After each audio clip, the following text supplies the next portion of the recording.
Amira, titip ya, titip ya.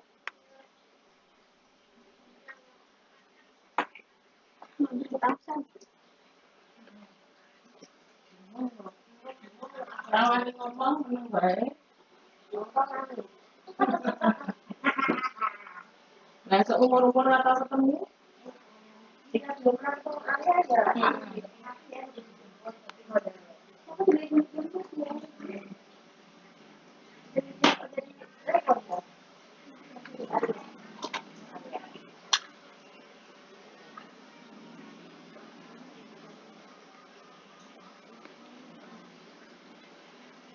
Sudah 74. Belum, Bu. Belum, Bu. Belum, Ibu.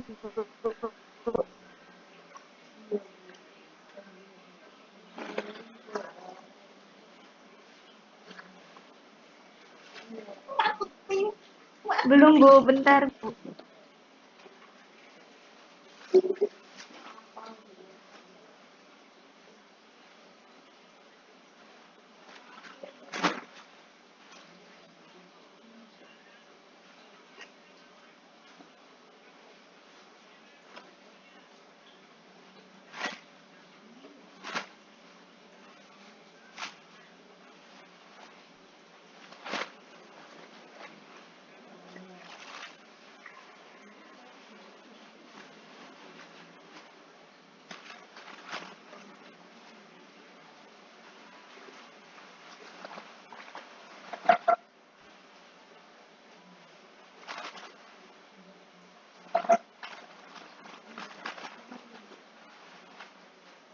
Sudah.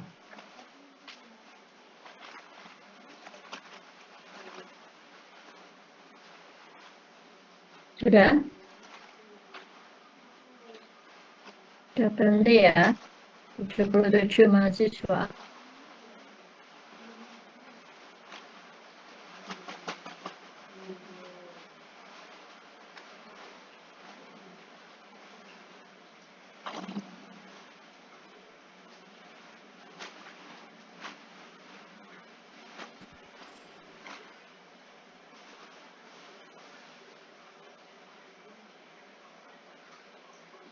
Baik, bisa kita mulai ya. Bisa, Ibu. Ya. Anda agak aktif ya, jangan diam aja. Nanti saya tutup kalau diam. Kan kalau diam semua berarti saya ngomong sendiri. Baik, Ibu. Jadi kita mulai ya. Berdoa dulu sebelum belajar.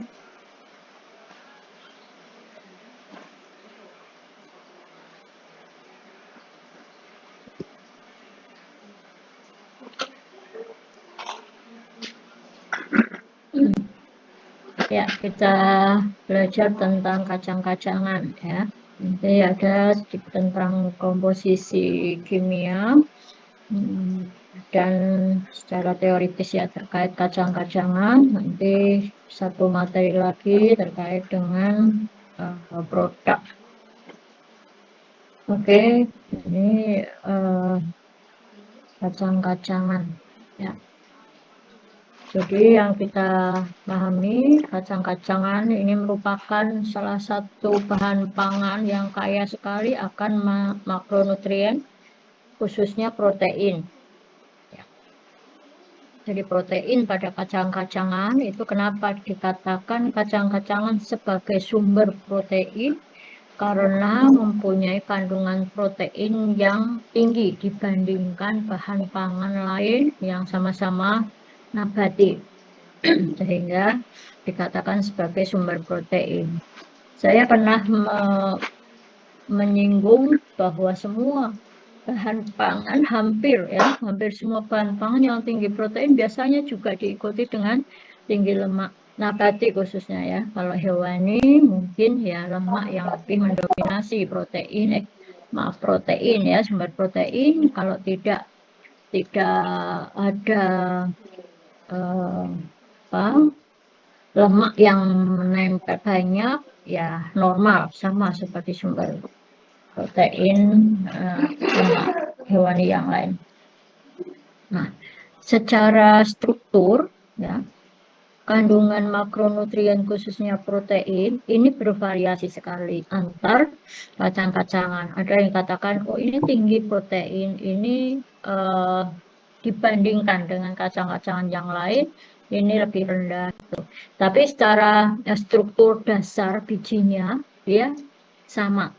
Ya, sama-sama mengandung komponen atau 3 komponen, yaitu kulit, kemudian embrio dan endosperm. Yaitu kulit, embrio itu bakal biji, letaknya di sini, kemudian endosperm itu tengah, ya yang kita sebut dengan kacangnya atau daging kacangnya itu ya. Nah, ini semua kacang-kacangan hampir sama seperti ini. Jadi ada kulit, ada buah. Apa istilahnya, bukan buah yang ada biji di dalamnya, bukan, tetapi daging ya, daging dari biji itu, daging dari kacang-kacangan itu. Kemudian ada lembaga, ada bakal atau embrio ya, embrio ini biasanya di sini, nanti kalau dia bertunas dia akan muncul. Itu secara struktur.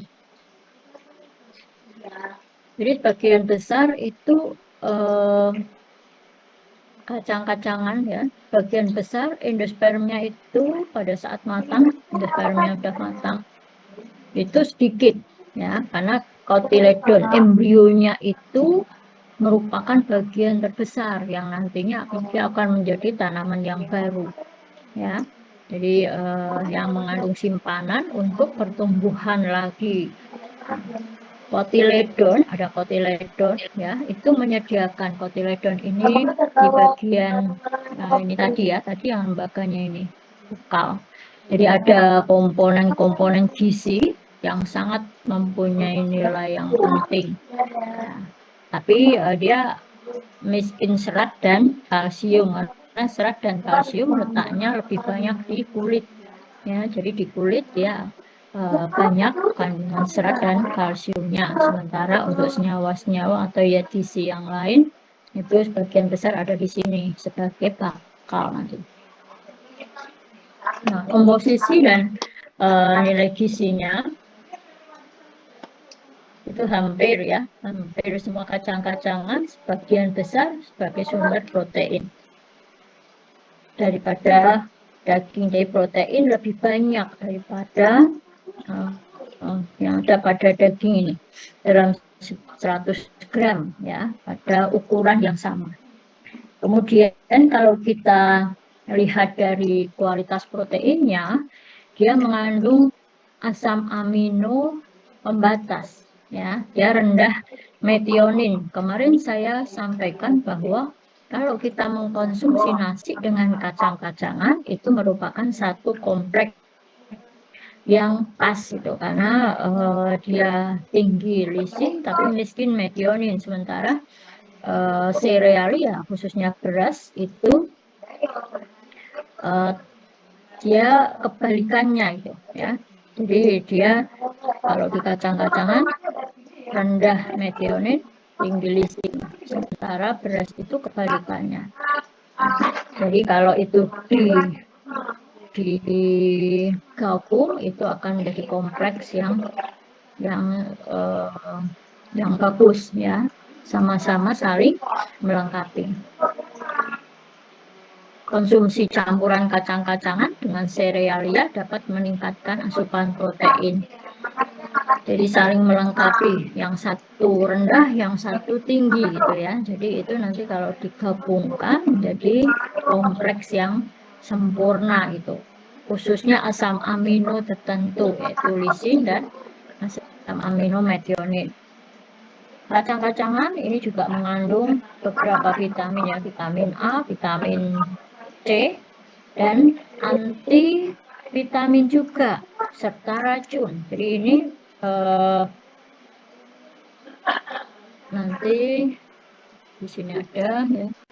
Jadi kacang-kacangan itu kalau dia khususnya yang sudah mengalami proses turun mutu, yaitu munculnya jamur ya, jamur itu akan membentuk racun, ya, racun. Jadi ada racun atau yang berasal dari jamur kacang, yang itu sifatnya sangat-sangat jamur kacang itu sangat bahaya ya. Jadi kalau ada kacang yang sudah berjamur, berarti rasanya sudah berbeda, ya berarti sudah tidak layak dimakan. Nah, untuk manfaatnya kacang-kacangan ini menjadi satu sebagai sumber gizi ya dalam tubuh kita kalau kita mengkonsumsi kacang-kacangan, kemudian membantu mempertahankan berat badan ideal karena sifatnya ya dia bisa mempertahankan atau tidak terlalu tinggi lemak yang sifatnya bisa dijadikan simpanan di dalam tubuh kita. Kemudian membantu menurunkan kolesterol dan trigliserida. Ini kemarin sudah saya sampaikan terkait kandungan ya sterol yang ada pada bahan pangan itu adalah fitosterol, di mana cara kerjanya dia berbalikan dengan kolesterol ya, sehingga pada saat kolesterol ada tumpukan kolesterol yang dia berpotensi menjadi plak, fitosterol ya khususnya ada pada bahan pangan nabati, dia akan mengikat kemudian membawa keluar sehingga dia menurunkan kolesterol dan trigliserid ya. Jadi bagaimana kalau kita mengkonsumsi ini yang dikatakan dia sebagai ya untuk netral gitu. Ya, jadi kalau kita mengkonsumsi menu makanan kita itu kita seimbangkan antara bahan pangan nabati dengan hewani, atau hewani dengan nabati. Kalau sudah ada hewani, kandungan lemaknya tinggi, pasti kolesterolnya juga tinggi. Nah, kita bisa seimbangkan dengan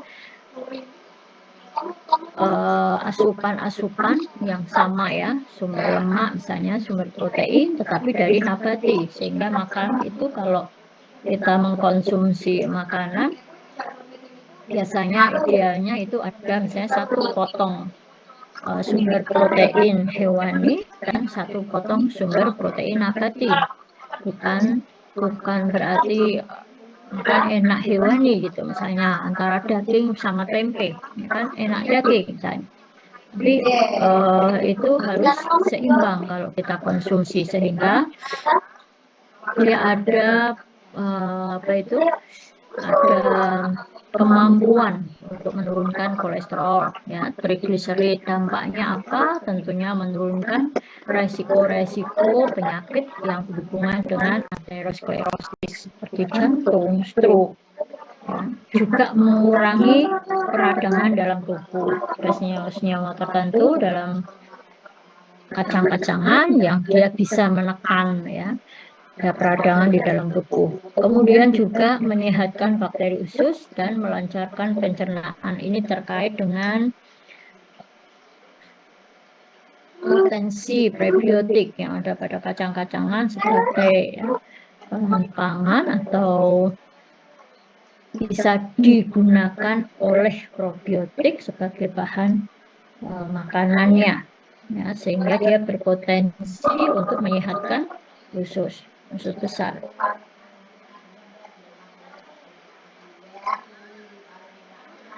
Nah, ada beberapa kacang-kacangan yang dia tinggi sekali sumber proteinnya ya. Proteinnya tinggi, tetapi di antara itu ada juga yang rendah. Nah, chestnut itu rendah ya. Sementara almond, kacang tanah, pistachio itu tinggi. Jadi kacang tanah tinggi ya. Mungkin kedelai nanti Anda bisa searching ya untuk kandungannya, tapi di sini kayak nanti ada. Jadi sumber kacang-kacangan yang tinggi, kalau kita sebut almond, pistachio itu kacang-kacangan yang notabene relatif mahal ya, mungkin tanamannya ini tidak dari Indonesia, jadi relatif pistachio itu bisa sampai 200.000 kalau nggak salah satu kilonya ya, almond sekitar 150 sampai 200. Nah ini kita bisa kita bisa milih. Tapi kalau saya membaca banyak referensi bahwa kacang almond itu merupakan salah satu, katakan di situ camilan sehat, karena kandungannya yang mungkin sangat-sangat bermanfaat di dalam tubuh kita. Nah, kandungan gizi ini sangat dipengaruhi oleh umur panen. Jadi ada umur panen tertentu yang dia mempunyai kandungan gizi yang optimal. Ya, nanti kalau misalnya kita dibiarkan, kemudian umur panennya sudah semakin tua, biasanya dia akan terjadi penurunan lagi ya, penurunan derajat gizi, sudah umurnya terlalu tua. Kemudian yang kedua, penyimpanan pasca panen. Bagaimana tanaman itu tidak hanya kacang-kacangan sebenarnya ya, kandungan zat gizinya akan sangat dipengaruhi oleh pertama pada saat dipanen. Bagaimana cara pemanenan, ya, bagaimana cara pemanenannya, kemudian bagaimana perlakuannya setelah dipanen, atau bagaimana perlakuan pasca panennya, juga penyimpanannya. Ya, ada bahan-bahan tertentu yang dia tidak mau disimpan atau tidak bagus disimpan pada suhu dingin. Ya, dia jangan ditimpakan di suhu dingin. Untuk kacang-kacangan setelah dipanen biasanya kering gitu ya, suhu yang tidak terlalu tinggi dan tidak terlalu rendah, suhu normal, kering dan tidak lembab ya, pH-nya normal. Kemudian juga metode pengolahan tentunya dikaitkan dengan sumber-sumber atau senyawa-senyawa tertentu yang ada pada bahan pangan itu yang dia mungkin mengalami atau sifatnya labil panas misalkan. Tapi untuk kacang-kacang ini relatif agak stabil, hanya mungkin zat-zat gizi mikronya ini ada yang bersifat labil. Tadi di atas ada bahwa kacang-kacang juga mengandung senyawa-senyawa vitamin, nah itu yang labil ya. Kemudian ini komposisinya. Nah, melihat ini kita bisa pahami bahwa ternyata metode pengolahan ini saya pernah meneliti tentang ini, tapi pada beras. Ya, ini juga ya, ini kacang dan serealia. Jadi kita bisa lihat, beras dan nasi ya.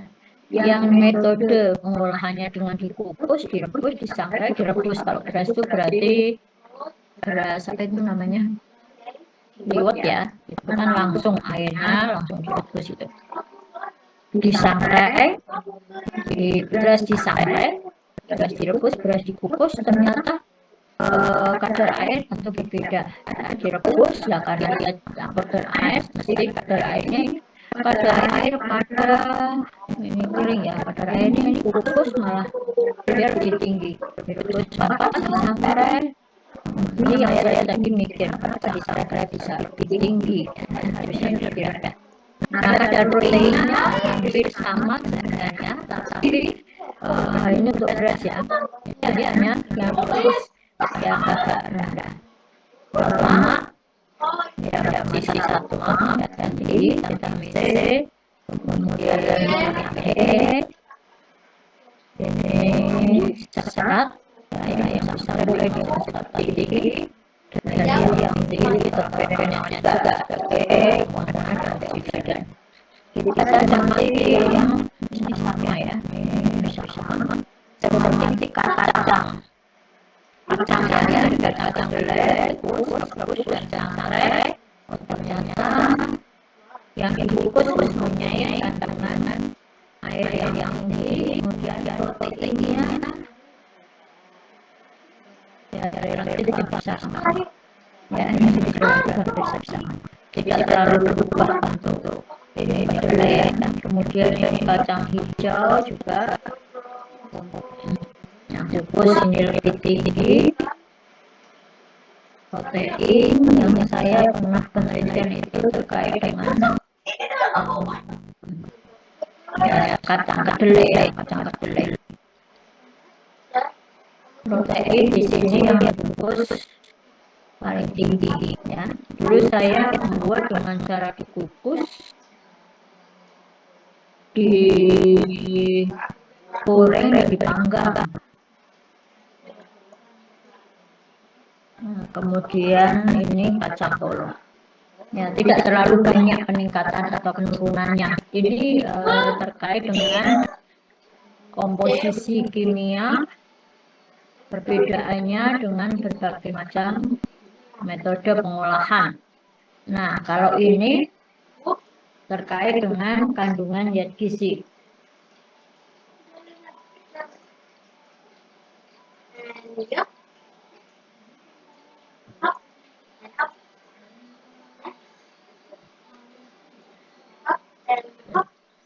Kita lihat ya kandungan zat gizi antar kacang-kacangan terutama protein. Ternyata kacang kedelai dia mempunyai kandungan gizi yang jauh lebih tinggi ya. Kacang bokor itu yang agak gede-gede itu ya. Ini kandungan proteinnya terendah. Kemudian kacang kecipir. Ini biji kecipir ya. Ini kandungan proteinnya tinggi sekali ya.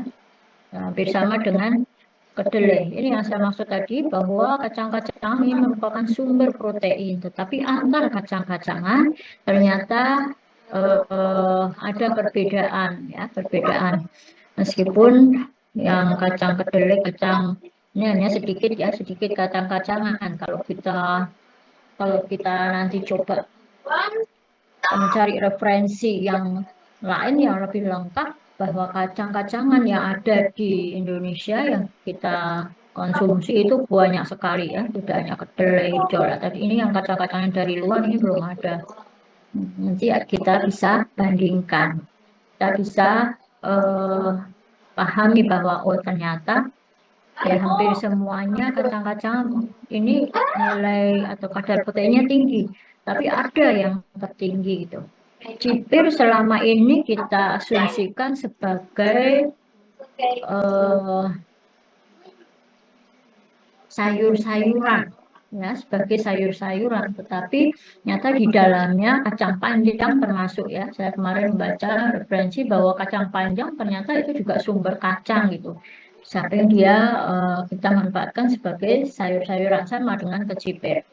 Ya, kecipir itu relatif jarang sekali ada gitu kacangnya dijual kiloan kayak kacang kedelai atau kacang hijau gitu ya, nggak banyak di pasar, mungkin kita nggak bisa menemukan gitu. Kalau kacang kecipir itu dijual sebagai kacangnya, artinya kecipirnya harus dalam kondisi yang sudah tua. Kalau sudah tua berarti untuk dibuat sayur dia sudah mungkin tidak disukai, karena kecipir yang sudah tua biasanya alot atau keras ya.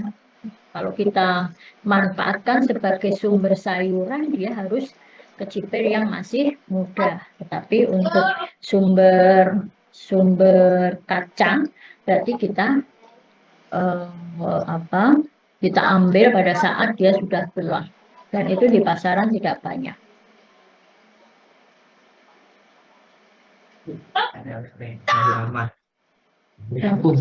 Oh, sini. Oh iya. Kasih ya.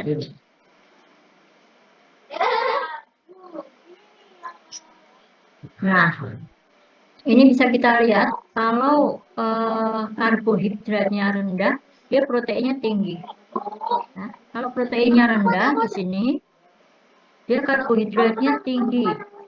Ini kecipir, dia karbohidratnya termasuk rendah, jadi kayak separuhnya gitu ya, karbohidratnya separuhnya, dia proteinnya tinggi. Nah ini kalau kita lihat secara sekilas kacang-kacangan ya, persen nih per 100 gram. Ada yang mau ditanyakan? Nanti yang materi yang satu ini ke arah bagaimana ini lebih lengkap ke arah produk. Ada yang mau ditanyakan? Silakan terkait kacang-kacangan yang ini. bagaimana kita melihat komposisi kimianya ya antara protein dan lemak. Lemak belum kita, lemak hampir sama ya. Nah, ini kacang bokor dia mengandung lemak yang tinggi sekali. Kecipir semakin tinggi ya. Jadi kecipir itu rendah dia karbohidrat tetapi lemak dan proteinnya sangat tinggi. Jadi bagus ini ya, kacang kecipir nih. Ini sulit ya, tetapi kalau misalnya Anda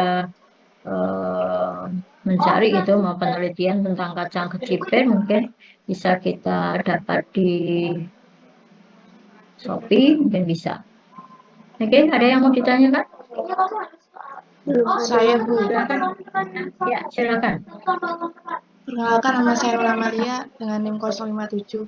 Kenapa Oke. kecipir dikategorikan sebagai kacang-kacangan Bu? Karena kan yang kita tahu kecipir itu sayur-sayuran ya Bu. Karena ya dari pengetahuan umumnya sayur-sayuran yang diolah warnanya hijau. Kalau kacang-kacangan kan bentuknya biji lebih jelas seperti itu Bu. Kenapa dikategorikan kacang-kacangan? Ya, oke Mbak Nura ya. Jadi Anda pernah memasak kecipir kemudian dibuka? Pernah. Iya, itulah kacang yang ada di dalam. Jadi biji kecipirnya itulah yang kita katakan sebagai kacang kecipir. Tentunya kalau kita konsumsi sebagai sayur harus dalam kondisi kecipir itu masih muda.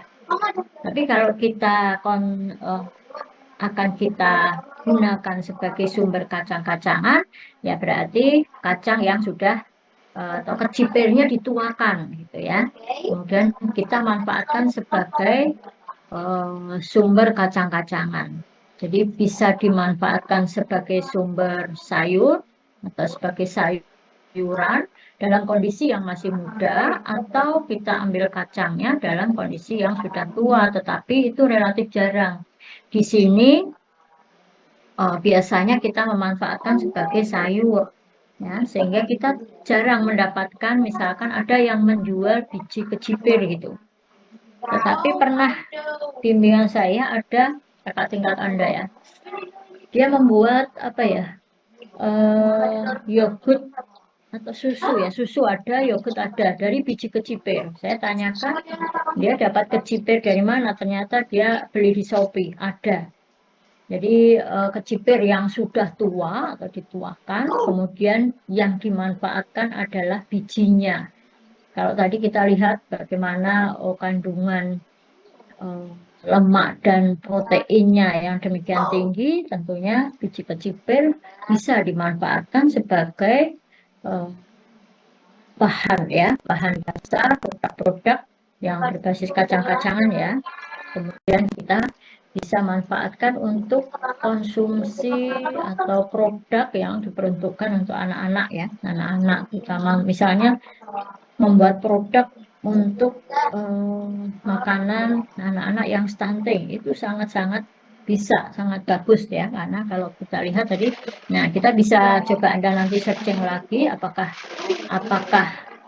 sebagian besar ya referensi menyampaikan bahwa kandungan proteinnya tadi ya sangat-sangat tinggi,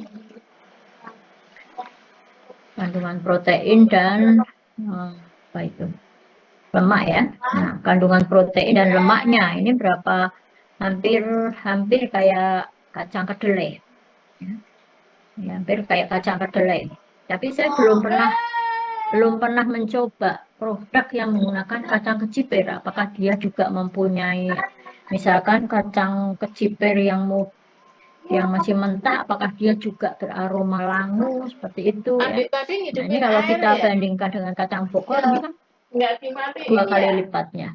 Ya, 2 kali lipatnya.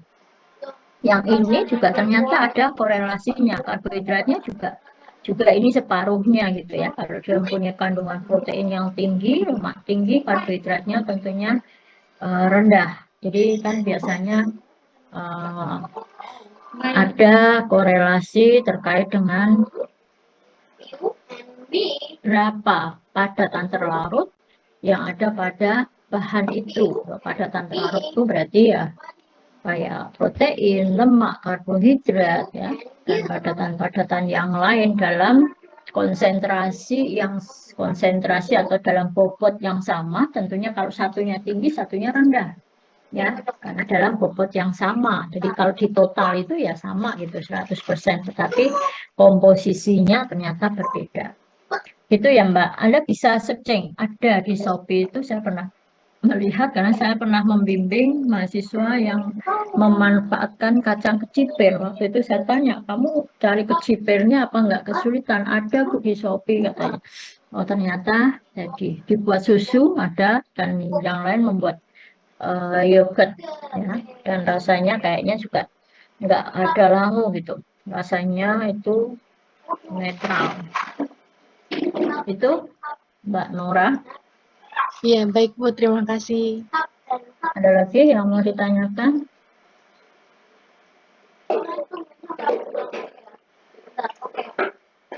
Saya lanjut ya.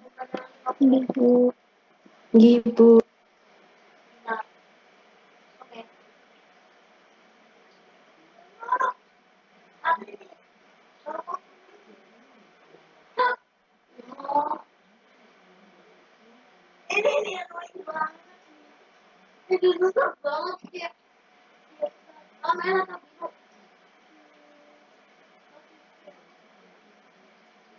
Oke, saya lanjut ke produk ya, berbahan kacang-kacangan. Ini apa namanya itu?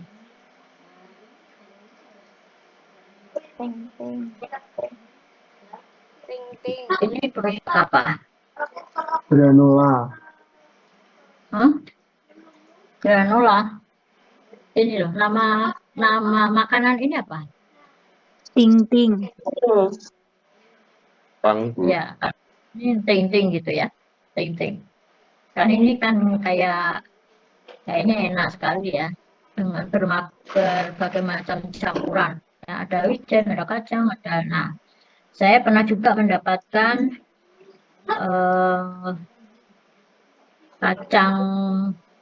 mendapatkan produk seperti ini, ting-ting, tapi pakainya itu mete, kacang mete.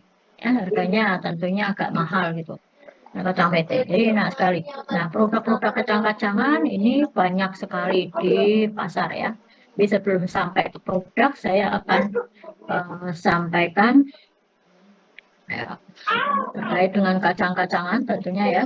Jadi kacang-kacangan itu ternyata ribuan kalau kita baca ya, saya baca artikel itu kacang-kacangan itu varietasnya itu ribuan. Tetapi ada yang sebagian dari famili legum ini yang dikonsumsi untuk pakan ternak misalnya. Ada yang dimanfaatkan tidak untuk pakan atau makanan, tetapi untuk industri. Ada juga yang dimanfaatkan untuk pangan, ya, makanan manusia. Nah, ini jenisnya tidak banyak ternyata yang digunakan untuk makanan manusia. Kacang-kacangan yang kita kenal di sini sedikit, tetapi yang apa? Yang mungkin ada di negara-negara luar tidak ada di sini, mungkin juga ada ya, sehingga kalau kita gabung, tapi tidak terlalu banyak, tidak sampai ratusan jenis kacang gitu. Contohnya di sini ya, kacang kedelai, kacang tanah, kacang hijau, kacang tolo, kacang bude, kacang mete, kacang almond, mungkin itu yang kita sudah pernah ya mencicip, atau kacang yang lain. Jadi ini sumber protein. Pada skala industri, kacang-kacangan ini bisa dimanfaatkan untuk bermacam-macam produk ya, salah satunya adalah minyak. Saya sampaikan tadi bahwa sumber protein biasanya dibarengi dengan sumber lemak. Ya, yang berbeda tadi dari data yang kita lihat tadi adalah karbohidrat. Kalau protein sama lemak biasanya seimbang, yang beda karbohidrat. Protein lemak tinggi, karbohidratnya rendah. Begitu juga sebaliknya. Kalau karbohidrat tinggi, protein lemaknya agak rendah. Nah, ini saya akan sampaikan beberapa kacang-kacangan ya yang kita ini. Nanti Anda bisa searching, bisa mengeksplor ya. Kemarin saya memberikan tugas Anda untuk membuat ya, buku saku atau handbook gitu ya.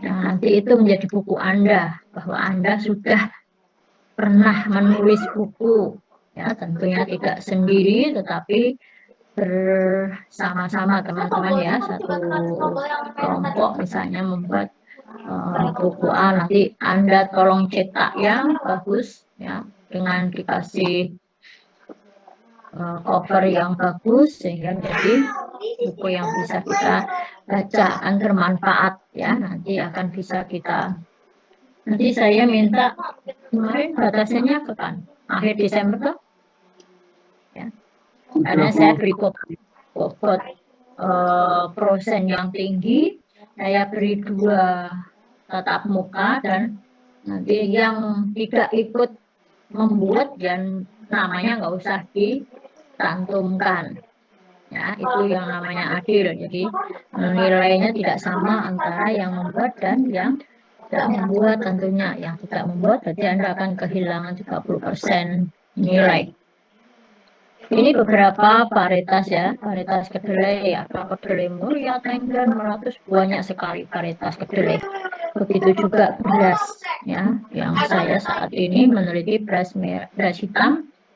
Saya mengambil 4 varietas dan itu mempunyai komposisi yang berbeda-beda ya, ada antosiannya tinggi sekali, ada yang rendah, ada yang patinya tinggi, ada yang rendah, tergantung dari varietasnya. Ini ada kedelai kuning, kedelai hitam, kedelai kuning banyak sekali ya, ini biasanya diberi nama sesuai dengan nama daerah tempat tumbuhnya atau bisa nama apa, misalkan nama gunung, nama apa ya. Nah, ini komposisinya bervariasi ya, sesuai tempat tumbuh, umur panen, budidaya, kemudian varietas tentunya ya, tadi cara panennya dan penyimpanannya. Ini kalau kita lihat dari komposisi kimianya ya, tapi berbeda-beda. Ini tiap kacang ini kedelai ya, ini kedelai. Kemudian mayoritas protein kedelai tahan terhadap panas. Nah, jadi kalau proses-proses untuk pemanasan biasanya dia relatif proteinnya itu lumayan stabil ya, kita tidak khawatir. Yang biasanya tidak stabil pada bahan-bahan pangan itu adalah vitamin ya, dan vitamin yang khususnya yang larut air itu lebih tidak stabil dibandingkan yang larut lemak. Karena larut lemak berarti dia akan rusak pada saat minyak itu, misalkan karena panas ya, minyak itu mendidih. Ini beberapa kedelai yang mungkin sebagian kita sudah pernah melihat, sebagian lagi kita belum ya. Ini ada kedelai hitam, kedelai kuning ini juga sama. Ada kedelai impor lebih besar-besar ya dibandingkan kedelai lokal. Ini mungkin kedelai lokal. Nah, kedelai impor lebih rendah kadar airnya, khususnya untuk kedelai hitam. Karena saya pernah meneliti membuat kedelai itu menjadi tempe. Jadi untuk tempe kedelai hitam dia relatif mudah sekali turun mutu pada saat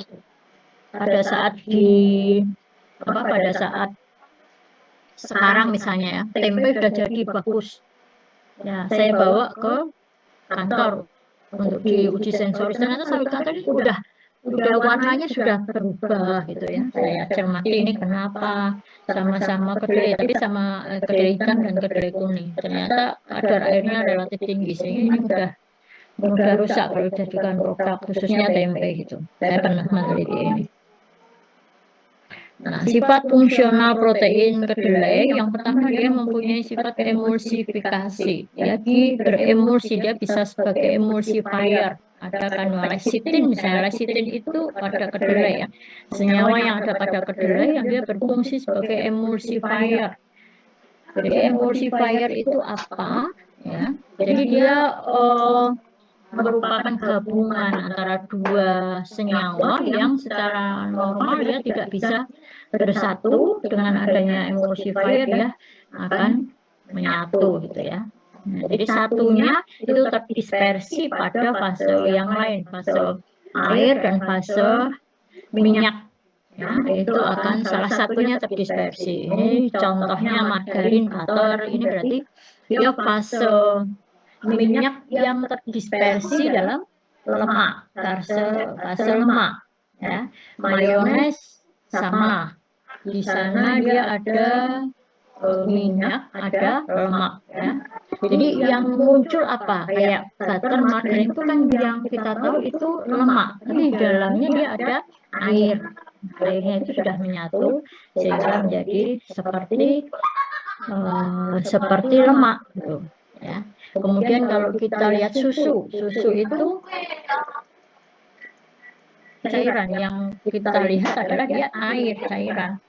Tapi dia sebagai sumber lemak itu, tinggi lemaknya. Artinya lemak terdispersi dalam airnya yang di luar, gitu. Airnya yang tampak cairan tetapi dia lemak. Itu emulsifikasi. Jadi protein kedelai dia mempunyai sifat sebagai pengemulsi atau emulsifier. Dia bisa menggandeng dua tangan yang masing-masing berikatan dengan air dan minyak. Dalam kondisi normal tidak bisa, tapi dengan adanya dua sisi tadi ya, dia punya dua tangan tadi, dia akan menggandengkan antara minyak dan air. Itu adalah fungsi dari emulsifier. Selain protein kedelai, misalkan protein pada umumnya mempunyai sifat seperti itu. Tapi khusus kalau di kedelai itu lecithin yang sering digunakan sebagai emulsifier. Selain itu kita tahu ada kuning telur. Nah, kuning telur itu juga sifatnya sebagai emulsifier. Dia bisa menyatukan antara air dan minyak. Campur telur, itu dia akan menyatu air dan lemaknya. Nah, itu contoh dari emulsifikasi. Salah satu contoh dari emulsifikasi sifat fungsional dari protein kedelai. Kemudian penyerapan lemak, dia bisa menyerap lemak ya pada saat pengolahan, juga menyerap air banyak, membentuk struktur. Ya, kita tahu protein kedelai pada saat dia ditimpakan dengan kondisi tertentu, misalnya dikocok, dia akan membentuk struktur yang berbeda. Kalau kita membuat roti, ya, kita pisahkan kuning telur, dia akan membentuk struktur yang kaku pada saat dikocok. Nah, protein ini juga akan sama dengan dipaparkan pada kondisi tertentu, misalnya terpapar panas, terpapar asam kuat atau basa, ya, dia akan membentuk struktur yang berbeda. Ini kita membuat tahu, misalkan membuat tahu itu ya, kedelainya dia akan menggumpal pada saat dia dipaparkan panas pada kondisi pH tertentu. Ya. Kalau pH-nya tidak pas, dia juga akan membuat, misalnya membuat tahu, ya, susu kedelainya kemudian dipanaskan, ditambahkan coba bisa kalau ada menambahkan baik yang ada di dasar misalnya kucak rumah, dia tidak akan membentuk bumbu tapi hancur ya, karena kecil gitu. Tapi kalau misalkan ada cukatnya itu tambahkan air 3 kali lipatnya yang diangkat 1 jadi 4 ya, itu akan membentuk gumpalan yang besar. Jadi itu untuk struktur ya pada pH isomeritnya. Kemudian kan bentuk film seperti pada saat kita membuat apa itu namanya yang suka dibuat kayak lembaran-lembaran itu. Namanya apa itu? Lembaran-lembaran apa? Kayak film itu. Bukan yang dari tahu itu loh. Yang dari susu kedelai dipanaskan, diambil lapisannya. Nah, terus dikeringkan. Kulit tahu. Apa? Dengan tahu. Kulit tahu. Kulit tahu namanya. Ya itu ya ada tahu-tahu gitu ya. Lembaran itu lembaran kayak ya kayak plastik gitu, kaku. Nanti bisa dipecah-pecah gitu. Kembang tahu, Bu. Iya, kembang tahu ya namanya ya. Ya, itu kembang tahu. Itu kan kayak film gitu ya. Film itu plastik. Film itu plastik. Jadi kayak bisa membuat lapisan plastik yang dia sifatnya tidak ambrol gitu pada saat basah. Pada saat basah dia menyatu, kemudian bisa kalau buat kembang tahu itu kan di pabrik kembang tahu itu kan kayak gampang banget tuh. Atasnya kayak bel itu kalau diambil, terus disampir-sampirkan kayak apa ya kayak karet itu ya sampir-sampirkan dan itu kalau nanti sudah kering dia bisa jadi kayak kembang tahu itu terus membentuk warna coklat dan aerasi ya warna coklat ini mungkin juga harus ada pemicunya juga misalnya terpapar panas kayak gitu ya sehingga dia terjadi proses antara protein yang ada pada kedelai itu dengan gugus gula ya gugus amin dan gugus gula kan juga ada karbonya ya berarti kan dia juga bisa membentuk warna coklat pada saat dia terpapar panas. Kedelai mempunyai asam amino yang tinggi jadi terutama lisin tetapi dia rendah asam amino yang sifatnya mengandung belerang ya tadi sudah saya sampaikan di atas. Ini tadi protein. Nah, ini macam-macam kedelai, ada kedelai kuning, biasanya untuk tempe, untuk tahu, kecap juga ada sebagian, ya untuk kembang tahu, oh ini kembang tahu tadi ya, dan susu kedelai. Kalau kedelai hitam biasanya ya hanya untuk kecap ya. Dan kedelai coklat bisa untuk produk-produk ya yang sama dengan kedelai kuning. Kalau kedelai hijau pembuatan makanan kecil dalam bentuk direbus ini yang masih basah biasanya kedelai hijau yang masih basah ya varietas kedelai hijau kita lihat ini ya mungkin tapi ini hampir sama dengan kedelai kuning. Terus kacang tanah. Nah, kacang tanah ini lemaknya tinggi sekali sehingga banyak juga difungsikan untuk minyak ya, minyak kacang tanah. Lemaknya mencapai 40-50%, karbohidrat 21. Yang lain adalah banyak sekali ya zat gizi mikro ya, apa itu vitamin dan mineral. Vitamin A, B, C banyak. Sumber proteinnya ya 30 gram ya per cangkir setelah disangrai.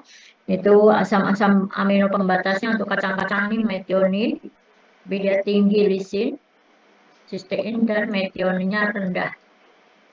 Ya, ini sistein dan metionin ini sumber-sumber asam amino yang mengandung belerang ya. Ini rendah sulfur. Jadi yang tinggi adalah lisin. Sementara beras itu lisinnya rendah tapi sistein metioninnya tinggi sehingga kalau dipadu padan dia menjadi produk yang pas. Ini kacang tanah. Nah, ada jamur yang biasanya tumbuh nih pada kacang-kacangan, tapi sering yang saya lihat itu pada kacang tanah. Ya, kacang tanah, kedelai juga kadang ada. Ini bisa tumbuh atau terkontaminasi jamur, ya jamur Aspergillus flavus yang dia bisa memproduksi racun alami ya, namanya aflatoksin. Ini sangat-sangat berbahaya ya.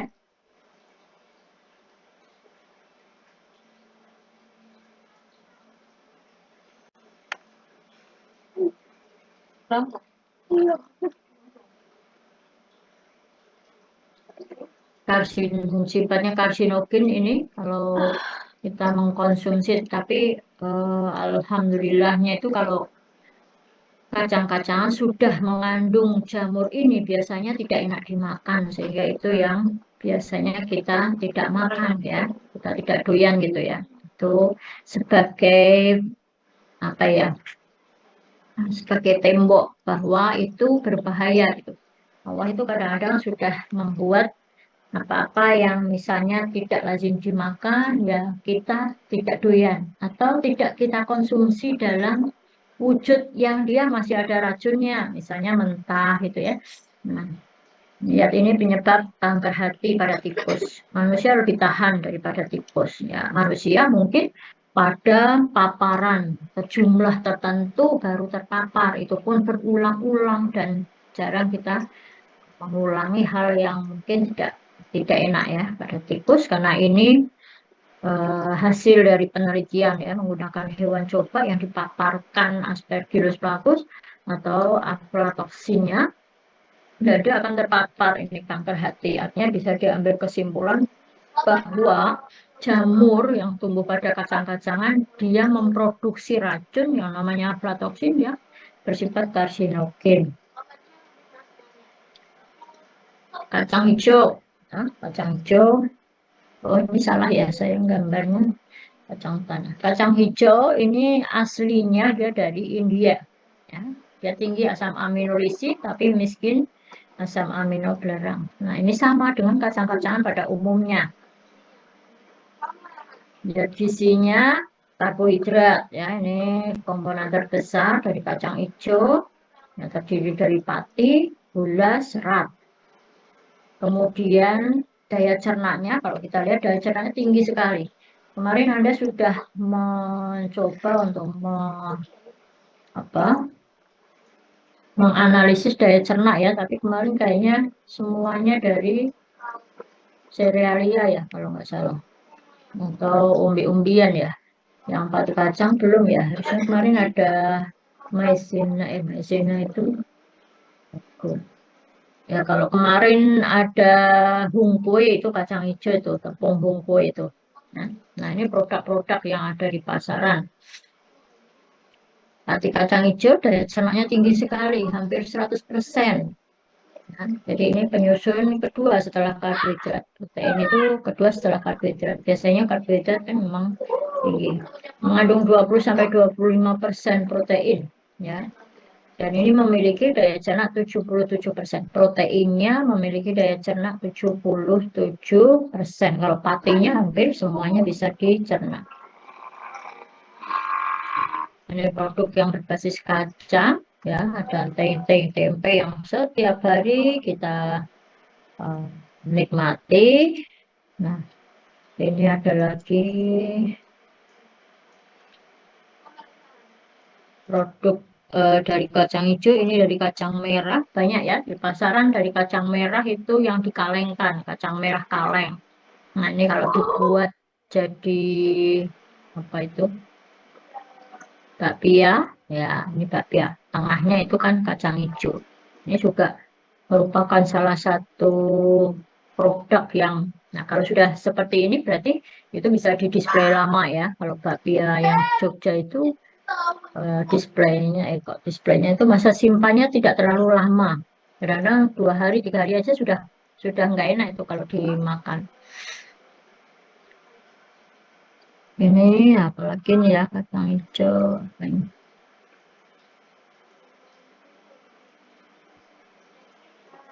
Minuman atau apa ya ini ya. Ini juga dari kacang hijau. Di luaran banyak sekali kalau sumber-sumber seperti ini.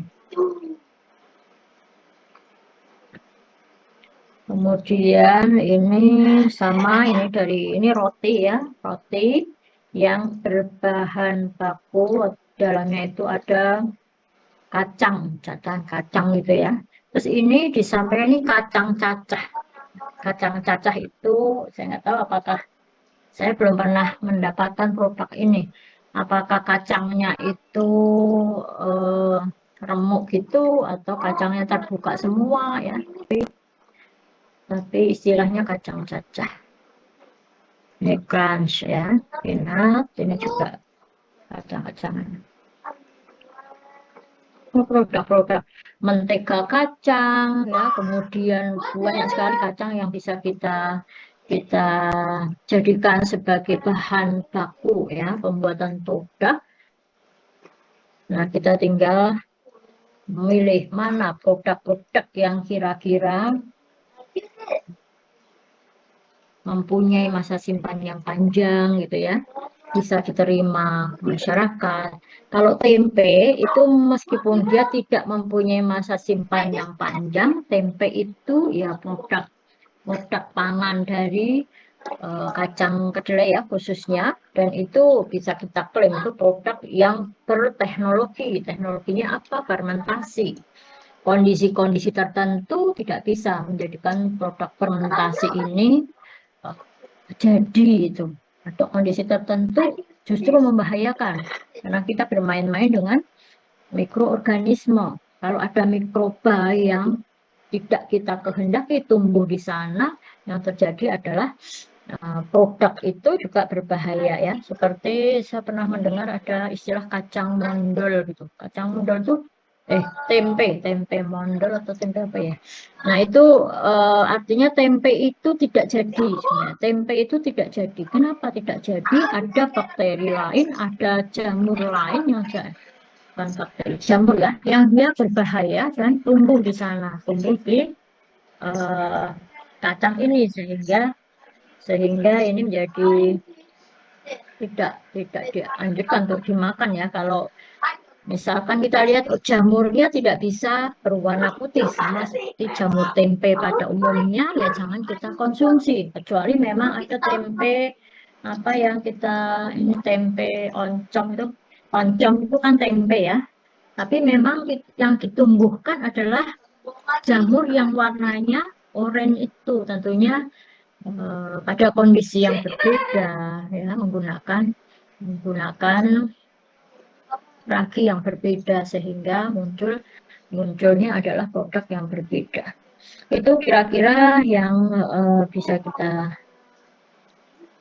saya hanya memberikan memberikan umpan ya, karena saya berharap tugas yang saya berikan itu Anda bisa sangat lengkap gitu ya.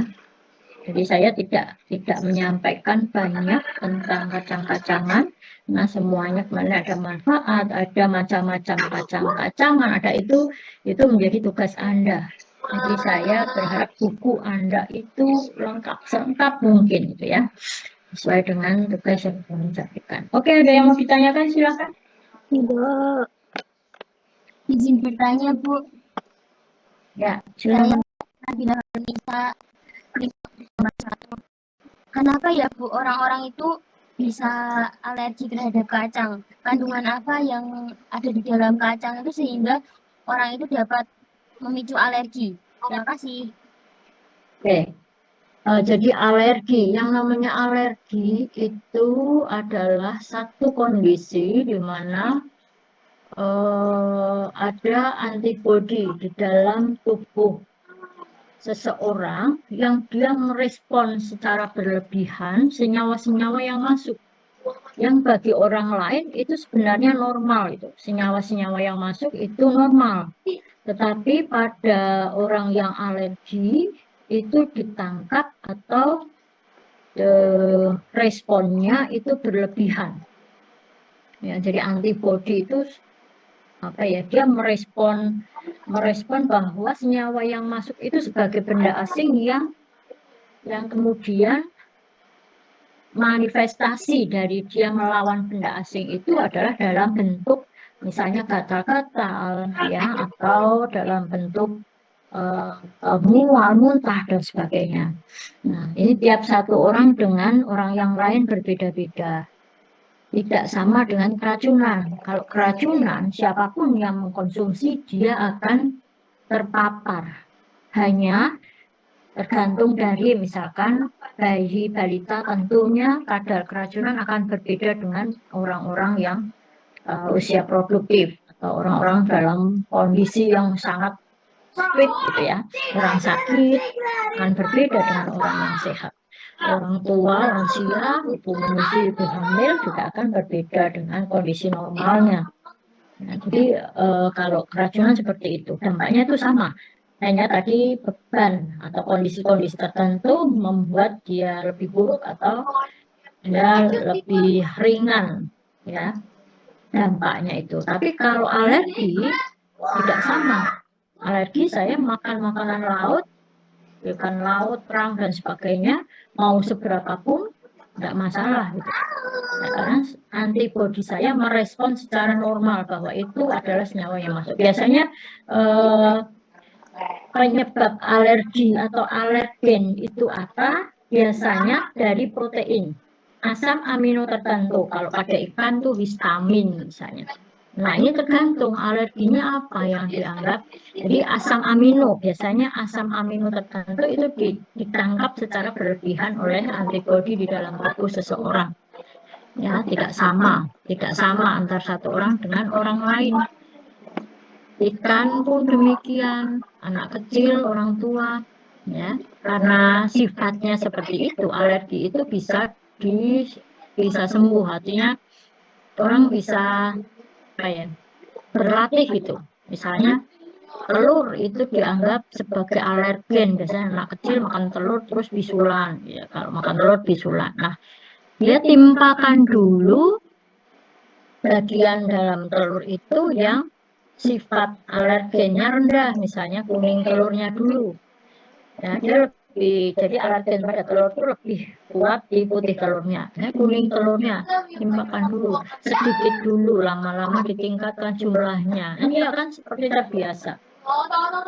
Ya, dulu anak saya susu itu kayak gitu, susu ya agak diare kalau minum susu, tapi saya ini kan sedikit dulu ya, seperempat gelas, setengah gelas, lama-lama sekarang sudah nggak ada lagi. Kalau susu itu ini ya apa ada enzim kita ya yang tidak bisa mencerna susu. Ya, hampir sama dengan alergi telur kayak gitu ya, timpakan dulu sedikit-sedikit, bagian yang tidak kuat dulu, nanti lama-lama kita akan terbiasa. Jadi antibodi kita yang kemudian kita latih seperti kita mendapatkan vaksin itu. Vaksin itu kan ya penyakit ya dimasukkan dalam tubuh kita, tapi penyakitnya dilemahkan. Kita diberi sedikit, nanti pada di dalam tubuh kita dia sudah bisa kalau sudah bisa merespon, artinya pada saat kita terpapar itu lagi dia akan langsung merespon, menangkap sehingga kita tidak gampang sakit ya, tidak. Nah, dia menjadi tentara gitu di dalam tubuh, nanti dia seperti mendapatkan lawan itu. Lawannya yang lemah dulu, nanti lama-lama lawan yang sebenarnya dia sudah berlatih itu, sudah latihan dengan lawan yang lemah itu. Alergi pun demikian. Jadi hanya respon dalam tubuh kita yang tidak sama. Ya, merespon secara berlebihan. Ya, mengira itu kan kalau di dalam tubuh kita itu kan benda-benda asing atau senyawa-senyawa yang tidak termetabolisme dengan normal, dia akan direspon ya. Ya misalkan ada racun, akan diintoksikasi di bagian tubuh kita, bagian hepar ya, liver itu tugasnya mengintoksikasi. Nah, kalau antibodi ya di dalam darah kita ada yang kemudian nanti orang akan merasa terbiasa gitu ya. Kalau sampai dilatih itu juga mesti kalau makan itu gatal-gatal atau ya sudah, berarti memang nggak bisa gitu ya, antibodinya nggak bisa dilatih untuk lama-lama menjadi normal. Itu kira-kira Mbak, jadi sumbernya asam aminonya itu ya. Baik, Bu, terima kasih. Ada lagi yang lain? Oke, berarti nanti untuk tatap muka kita 2 lagi ya. Kita bisa lagi, mungkin memanfaatkan masa besok ya, pada saat minggu tenang kah besok dan minggu tenang ya. Ibu. Nanti tolong oh ya Mas Eka atau siapa tuh. Nah, nanti saya diinikan ya minggu tenang. Insya Allah saya kalau nggak ada rapat-rapat mendadak direktorat saya bisa. Oke, kita akhiri ya. Saya share dulu untuk absennya ya. Nah, saya akan memberikan absen untuk apa?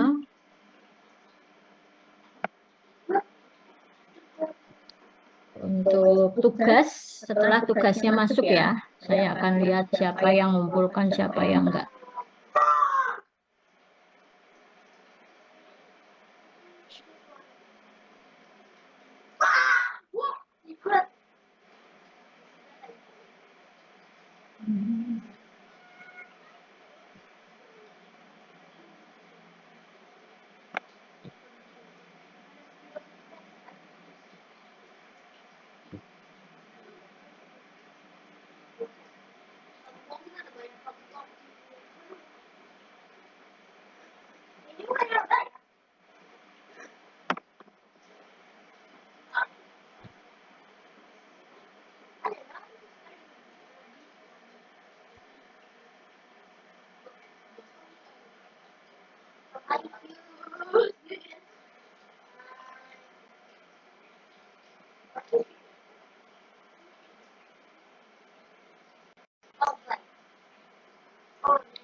Sudah? Dari Google.